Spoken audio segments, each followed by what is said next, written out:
has been ministering. He was in the 4th chapter. He's come out. He was water baptized, and he began his ministry, and he begins teaching here, and he's been ministering. And he says the Spirit of the Lord was upon him in Luke chapter 4, and then in this particular case, he has a multitude of people that he's sharing with, and he sees the multitude, and he says to the multitude, I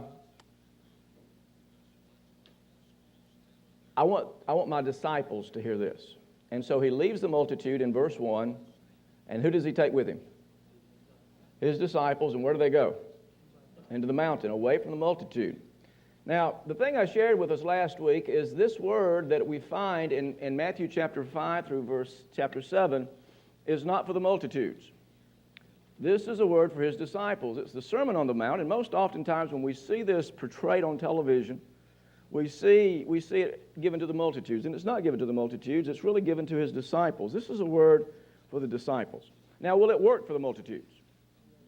Is everything that's in Matthew chapter 5 through chapter 7, will it work for anybody or just for the disciples? It'll work for everyone. He reigns on the just and the unjust. This stuff works. But there's only certain people that really are going to seek after it and do it, and he needs to make sure his disciples get this. And so he takes his disciples up into the mountain. We talked about this a good bit last time, so I'm not going to spend a lot of time on just showing you that what is in here, what is in these chapters, are for those that are really ready to go into a higher place with the Lord, that are really desirous to seek Him in a more intent way. And in these chapters, what we find is the principle of fasting. Now let's turn to chapter 6 and verse 16. It is here that Jesus speaks about fasting.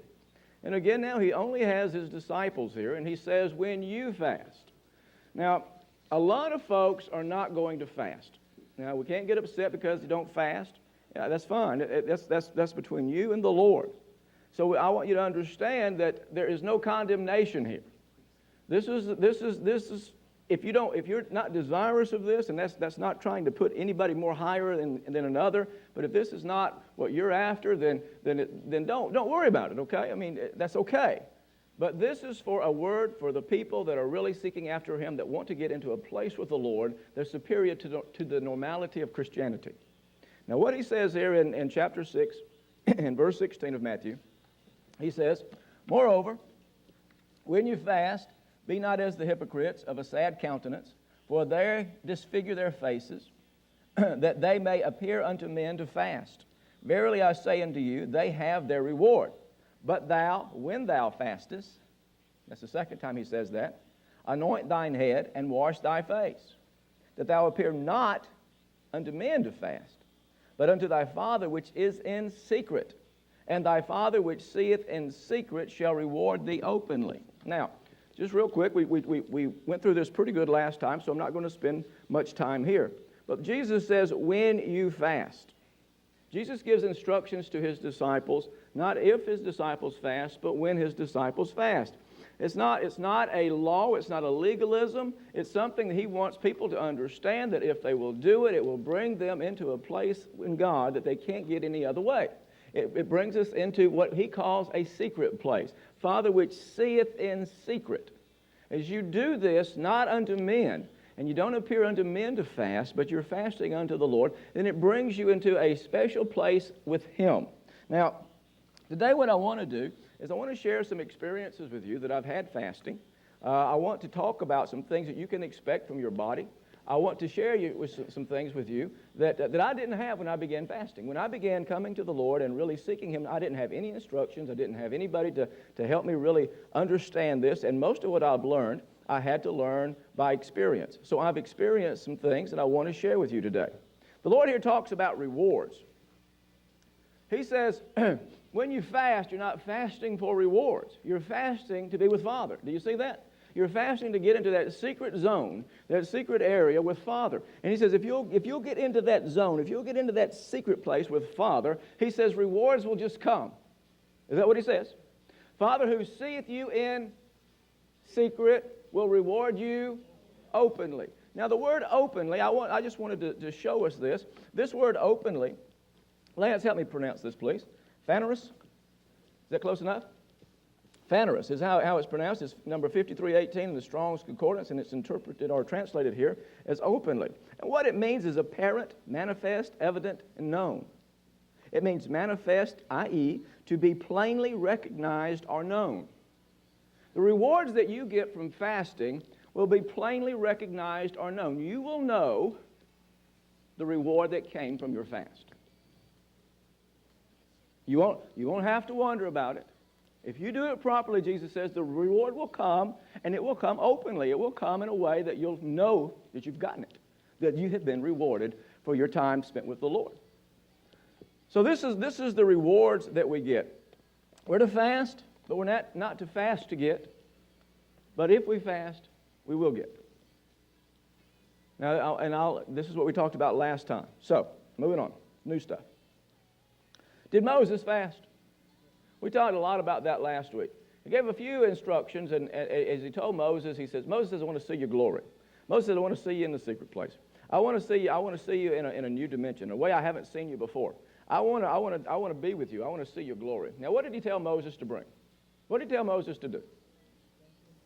Come to the mountain, to the top of the mountain. What did he say? What else did he say? What? You out some stones. When you come to the Lord, you bring him your stony stuff. I talked last time about the secret place that we all have within us. Some of us have a little safety deposit box where we put our little secrets in. Some of us have a vault. It's according to what we're trying to hide or don't want people to see. But we all have one.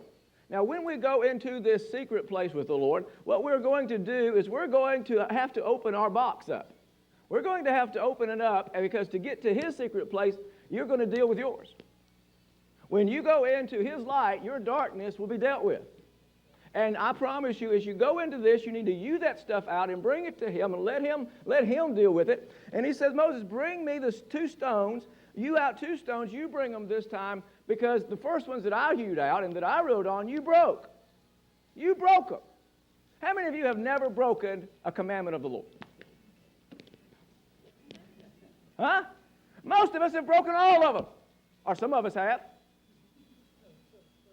Did Moses literally break them all? Did he throw them all down and break them all? Did he? Yes, he did. And God says, I don't care about that. I don't care what you've broken. Just bring it to me and let me fix it. I'll give you some new stuff. The book of Corinthians tells us that, 2 Corinthians tells us to bring in, he writes on our hearts now, not on our tablets of stone, but on the fleshly tablets of our heart. And if we'll go to him and we'll give it to him, we'll give him our secret place, we'll give him our problems, we'll give him our stuff, I promise you he'll write on it and he'll make it of something good for the king. Okay. I didn't go here. I ended before I did it, and that's why I went back there just for a second. This is new. When Moses came down, I didn't turn to the passage, but it's in that same chapter. When Moses came down out of his fast, what did he look like? Was he frightening to people? Sometimes when you really get in a spiritual place, you become frightening to people. If you really will fast and really seek the Lord, you'll have a glow about you. Now, it might not be a literal glow, or it might be. But you'll be obviously different when you come down. You'll be obviously different. And that's kind of what I want to talk about today, is what the fast does and how it is when you come down. Now, did Jesus expect his disciples to fast? Matthew 9:14. I want you to turn, if you will, but we've got them on the overhead, or the, whatever that thing is, projector.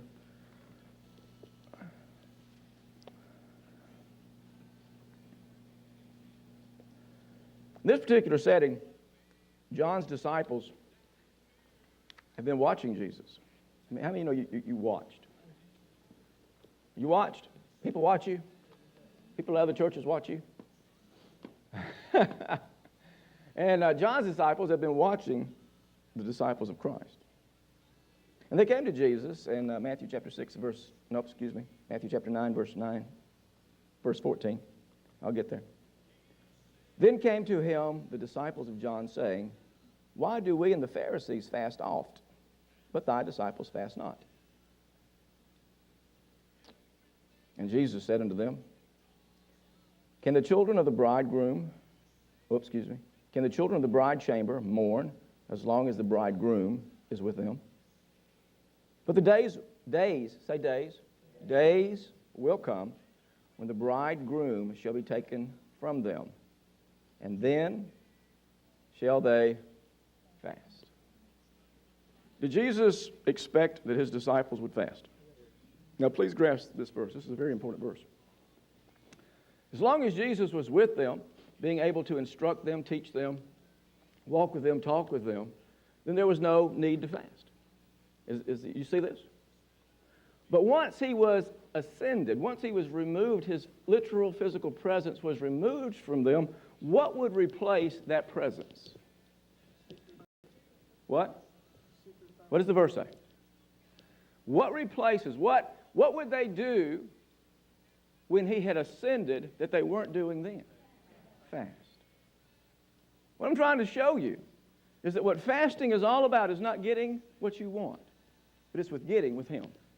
Because when we get with him, we'll get what we want. Fasting is not for. Fasting is who? And so what Jesus says to John's disciples is that right now I'm here.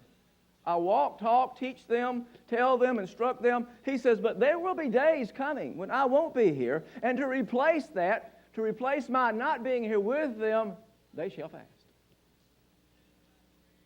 So what I'm wanting you to see here and make sure we understand is that fasting is about being with him. Fasting is about having his presence, going to a place and being with him that you can't get any other way. It's the secret, and not that you don't know that it's available, but it's secret in that a lot of folks don't go there.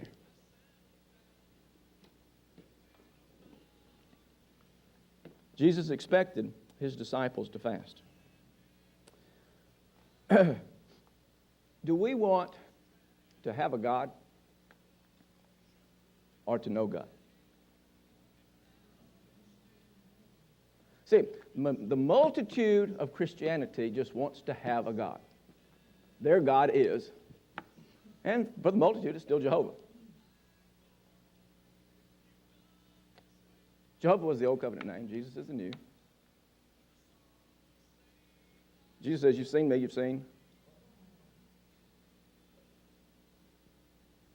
We don't want to have a God. We want to know him.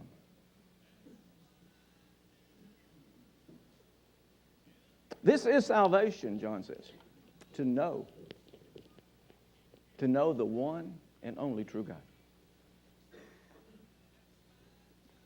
The book of Psalms talks about Moses and the nation of Israel. The multitude saw God's ways.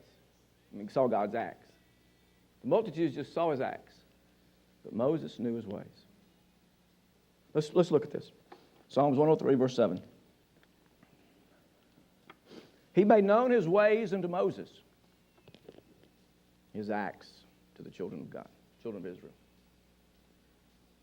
So we all are come to that place. Do we just want to have a God? Do we just want to be Christians? Go to heaven when we die? Or do we want to know him now and walk in an abundant life? Big difference. We can see his acts. We can watch him move. We can come into a place in him, go into the mount, sit, talk, learn of him,